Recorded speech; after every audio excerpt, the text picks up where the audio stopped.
നമസ്കാരം, മലയാളി വാർത്തയിലേക്ക് സ്വാഗതം. മലപ്പുറം പള്ളിപ്പുറത്ത് യുവാവിനെ കാണാതായ സംഭവം. ആ സംഭവം ഇപ്പോൾ 4ാം ദിവസത്തിലേക്ക് കടക്കുകയാണ്. യുവാവിനെ കാണാതായിട്ട് ഇന്നലെയായിരുന്നു യുവാവിൻ്റെ വിവാഹം നിശ്ചയിച്ചിരുന്നത്. ഇപ്പോൾ 4 ദിവസമായിരിക്കുന്നു കാണാതായിട്ട്. എന്താണ് സംഭവിച്ചതെന്ന് അറിയാതെ കുടുംബം ആകെ ആശങ്കയിലാണ്. പോലീസ് അന്വേഷണം ഊർജിതമാക്കിയിട്ടുണ്ട്. അന്വേഷണമൊക്കെ പുരോഗമിക്കുന്നുണ്ട്. ഇപ്പോൾ കൂടുതൽ വിവരങ്ങൾ പുറത്തു വരുന്നത് ഈ യുവാവിനെ അവസാനമായി വിളിച്ച ഒരു സുഹൃത്ത്, ആ സുഹൃത്ത് പറഞ്ഞ ചില വിവരങ്ങളാണ് ഇപ്പോൾ ഏറ്റവും നിർണായകമാകുന്നത്. സുഹൃത്ത് യുവാവിൻ്റെ സഹോദരിയോട് പറഞ്ഞ കാര്യങ്ങളാണ് ഇപ്പോൾ പുറത്തു വരുന്നത്. അതായത് അവസാനം വിളിച്ച ഒരു സുഹൃത്തിനോട് പറഞ്ഞത് എന്തോ ഇഷ്യൂ ഉണ്ട്, അത് തീർത്തിട്ട് വരാമെന്നാണ്.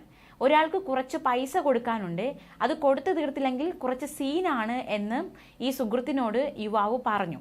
സുഹൃത്ത് ഇത് സഹോദരിയോട് വെളിപ്പെടുത്തിയിരിക്കുകയാണ്. എന്തായാലും തൻ്റെ സഹോദരൻ സുഹൃത്തിനെ വിളിച്ച് അവസാനമായി പറഞ്ഞത് ഇപ്രകാരമാണ് എന്ന് സഹോദരി ജസ്ന വെളിപ്പെടുത്തിയിരിക്കുന്നു. കുറച്ച് പണം ഒരാൾക്ക് കൊടുക്കാനുണ്ട്, അത് കൊടുത്തിട്ട് ആ ഇഷ്യൂ തീർത്തിട്ട് വരാമെന്ന് പറഞ്ഞു പോയതാണ്. പണം കൊടുക്കാൻ എത്തിയപ്പോൾ അവിടെ പിടിച്ചു വെച്ചതാകാമെന്നും പെട്ടുകിടക്കുകയാണ് എന്ന ആശങ്കയുണ്ട് എന്നും സഹോദരി വ്യക്തമാക്കിയിരിക്കുന്നു. എന്തായാലും സുഹൃത്തിനെ വിളിച്ച് അവസാനമായി പറഞ്ഞ ഈ വാക്കുകൾ വളരെ ദുരൂഹതയുള്ളത് തന്നെയാണ്.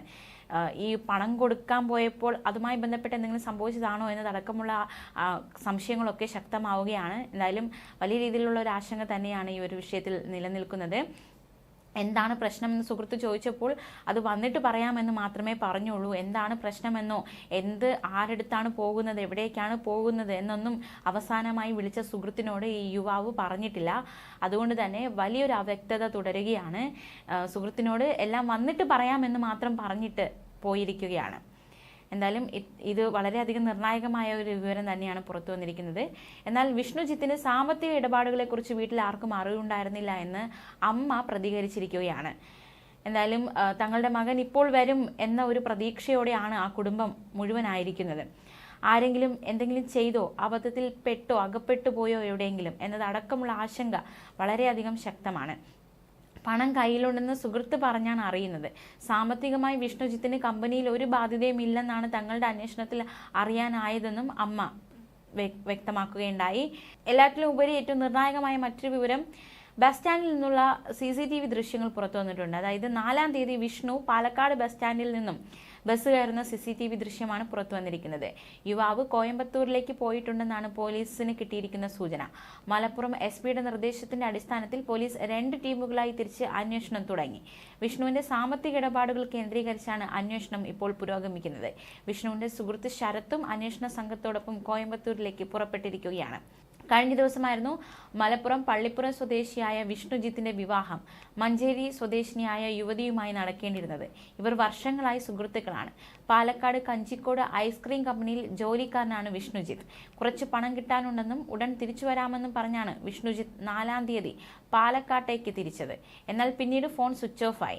കഞ്ചിക്കോടാണ് വിഷ്ണുജിത്തിന്റെ മൊബൈൽ ഫോണിന്റെ അവസാന ലൊക്കേഷൻ കാണിച്ചിരിക്കുന്നത്. അവസാനമായി വിഷ്ണുജിത്ത് സുഹൃത്തിനെയും മാത്രമല്ല നവവധുവിനെയും വിളിച്ചിരുന്നു എന്ന വാർത്തയൊക്കെ കഴിഞ്ഞ ദിവസം പുറത്തു വന്നിരുന്നു. പക്ഷെ ഇപ്പോൾ സുഹൃത്തിനോട് വിളിച്ച് പറഞ്ഞ കാര്യങ്ങൾ മാത്രമാണ് പുറത്തു വന്നിരിക്കുന്നത്. ഈ മാസം 4-നാണ് വിഷ്ണുജിത്ത് പാലക്കാട്ടേക്ക് പോയത്. ഇതുവരെ തിരിച്ചെത്തിയിട്ടില്ല. വിവാഹ ആവശ്യത്തിന് പണം സംഘടിപ്പിക്കാനാണ് യുവാവ് പാലക്കാട്ടേക്ക് പോയത്. 1 ലക്ഷം രൂപ യുവാവിന്റെ കയ്യിലുണ്ടായിരുന്നു. കുറച്ച് പണം റെഡിയാക്കാനുണ്ടെന്ന് പറഞ്ഞായിരുന്നു ബുധനാഴ്ച പോയത്. അവസാനമായി ഫോൺ ലൊക്കേഷൻ കാണിച്ചത് പാലക്കാട് കഞ്ചിക്കോടാണ്. അന്ന് തന്നെ 8 മണിക്ക് വിവാഹം കഴിക്കാൻ പോകുന്ന പെൺകുട്ടിയെയും സുഹൃത്തിനെയും വിഷ്ണു വിളിച്ചു എന്നായിരുന്നു കഴിഞ്ഞ ദിവസങ്ങളിൽ പുറത്തു വന്ന വിവരം. ചെറിയ പ്രശ്നമുണ്ട്, അത് തീർത്തിട്ട് വരാമെന്ന് പറഞ്ഞു. എന്താണ് പ്രശ്നമെന്ന് പറഞ്ഞില്ല എന്നതടക്കമുള്ള വെളിപ്പെടുത്തലുകൾ എന്നതടക്കമുള്ള കാര്യങ്ങളാണ് സഹോദരി അറിഞ്ഞിരിക്കുന്നത്. താലിമാലയും മോതിരവും മാത്രമാണ് ഇനി വാങ്ങാനുണ്ടായിരുന്നത്. മറ്റു പ്രശ്നങ്ങളൊന്നും തന്നെയില്ല. SP-ക്ക് പരാതി കൊടുത്തിട്ടുണ്ട്. വിഷ്ണുജിത്തിന്റെ സഹോദരി കഴിഞ്ഞ ദിവസങ്ങളിൽ മാധ്യമങ്ങളോടൊക്കെ പ്രതികരിച്ചിരുന്നു. സംഭവത്തിൽ അന്വേഷണം നടത്തുകയാണെന്ന് പോലീസും വ്യക്തമാക്കിയിട്ടുണ്ട്. എന്തായാലും വിഷ്ണുജിത്ത് എവിടെ എന്നത് വലിയൊരു ചോദ്യചിഹ്നം തന്നെയാണ്. വിഷ്ണുജിത്തിനെ കണ്ടെത്താനുള്ള ശ്രമങ്ങൾ ഊർജിതമാക്കിയിരിക്കുകയാണ് പോലീസ്. ന്യൂസ് ഡെസ്ക് മലയാളി വാർത്ത.